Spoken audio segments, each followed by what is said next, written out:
Olá, eu sou Edileuza de Fátima Vaz, sou acadêmica do curso de Letras, Português e Espanhol da UniOeste, e hoje vou apresentar o trabalho intitulado Ensino de Gramática na Escola Básica, os Sintagmas. Esse é um trabalho de iniciação científica voluntário, que é orientado pela professora doutora Alcione Tereza Corvari. Antes de iniciar, então, a gente vai ressaltar que a gente ainda está nas considerações iniciais do nosso trabalho, a gente ainda está na primeira fase, então é isso que a gente vai apresentar agora. A nossa pesquisa ela surge então da necessidade de abordar os conteúdos de sintagma nominal e verbal no ensino fundamental 2, principalmente em escolas particulares, que é onde eu atuo como monitora de língua portuguesa. Então, com essa pesquisa, a gente busca alternativas que possam contribuir para o ensino de gramática nesse nível de ensino. Como o projeto ele se limita a um ano e não dá tempo de abordar todo o conteúdo, a gente optou, então, por trabalhar apenas com as noções de sintagma nominal e sintagma verbal. Isso porque, de acordo com Silvio Souza e Co., 2009, tanto o sintagma nominal como o verbal aparecem como constituintes obrigatórios na estrutura da oração. São eles, então, que compõem o sujeito e o predicado da oração. Então, o nosso objetivo principal é produzir material que vai ser inserido em um aplicativo voltado para o ensino de gramática e que pode ser utilizado, então, como uma ferramenta de ensino. A nossa pesquisa ela segue uma abordagem definida por Bertone Ricardo, 2008, como qualitativa de viés interpretativista. E ela se divide em duas etapas. A primeira etapa, que é a que a gente está realizando agora, é fazer um levantamento dos autores que tratam desse tema para a gente compreender e poder definir o que é um sintagma, o que é um sintagma nominal e o que é um sintagma verbal. Para que na segunda etapa, que a gente ainda não iniciou, a gente possa produzir esses materiais didáticos voltados para o ensino de sintagma verbal e nominal no contexto escolar. Então, os materiais que a gente vai desenvolver são videoaulas, então voltada para esse nível de ensino, então a gente vai buscar ter uma linguagem acessível para os alunos, para que eles possam compreender esses conceitos. Além das videoaulas, a gente vai ter também os formulários, para que a gente possa testar o que os alunos compreenderam do assunto e o que a gente vai precisar reforçar mais tarde. Tanto as videoaulas como os formulários, eles vão ser, então, incluídos em um aplicativo que a gente está desenvolvendo a partir da plataforma Jotform. Partindo, então, para as definições, a gente tem, então, a definição de Silvio Souza e Co., que define o sintagma como um conjunto de elementos que constituem uma unidade significativa dentro da oração e que mantém entre si relações de dependência e ordem. Eles organizam-se em torno de um elemento fundamental, denominado de núcleo, que por si só pode constituir um sintagma. Então, partindo então para o que seria um sintagma nominal.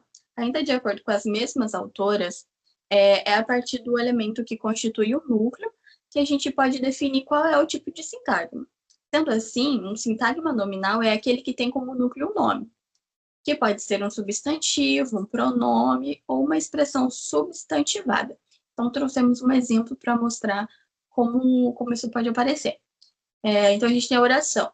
Este meu breve texto vai ser submetido ao próximo EAICT. Então, como a gente pode ver, as partes em negrito da oração são os sintagmas nominais. Mesmo que o sintagma ele possa ser formado apenas pelo núcleo, que nesse caso é o texto e o EAICT, existem, então, elementos que podem orbitar esses núcleos. No caso do sintagma nominal, os elementos, então, que podem orbitar o núcleo, eles são chamados de determinantes e modificadores. Os determinantes são aqueles que determinam o número e o gênero. No caso do nosso exemplo, é o este, meu e o. E os modificadores, eles especificam. Então, aqui no caso do nosso exemplo, breve e próximo.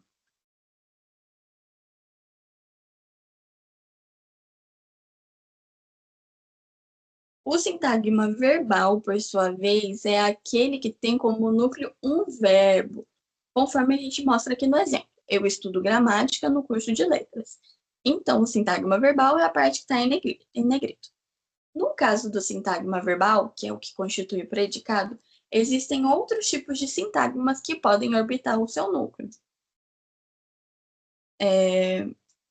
No exemplo, então, a gente tem o verbo estudar, que é complementado por um sintagma nominal, constituído apenas pelo substantivo, gramática. Então, a gente tem o verbo estudar e a gente tem gramática, que é um sintagma nominal. E por um sintagma preposicionado, que é no curso de letras. E dentro desse sintagma preposicionado, a gente vai ter outro sintagma nominal, que seria o curso de letras, que também tem um sintagma preposicionado, que seria de letras, e dentro desse sintagma preposicionado, a gente tem outro sintagma nominal, que seria letras. Então, a gente percebe que podem ir encaixando vários sintagmas diferentes dentro de um mesmo sintagma.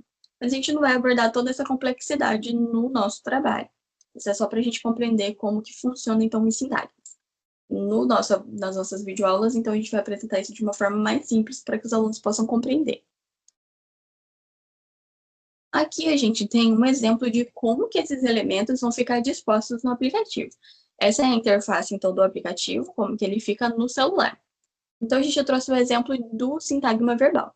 Então, a gente vai ter o título grande ali, como vocês podem ver, e aí embaixo a gente vai trazer uma definição do que seria um sintagma verbal. Abaixo da definição, a gente vai ter um texto introdutório que convida o aluno a assistir a videoaula. Aí, abaixo, a gente vai ter uma videoaula, e abaixo da videoaula, a gente vai ter, então, um texto introdutório ao questionário, convidando o aluno a testar os conhecimentos que ele adquiriu. Abaixo desse texto, então, a gente vai ter o questionário, e a ideia é que já apareça na hora para o aluno qual foi a nota dele, o que ele acertou, o que ele errou, para que ele possa revisar.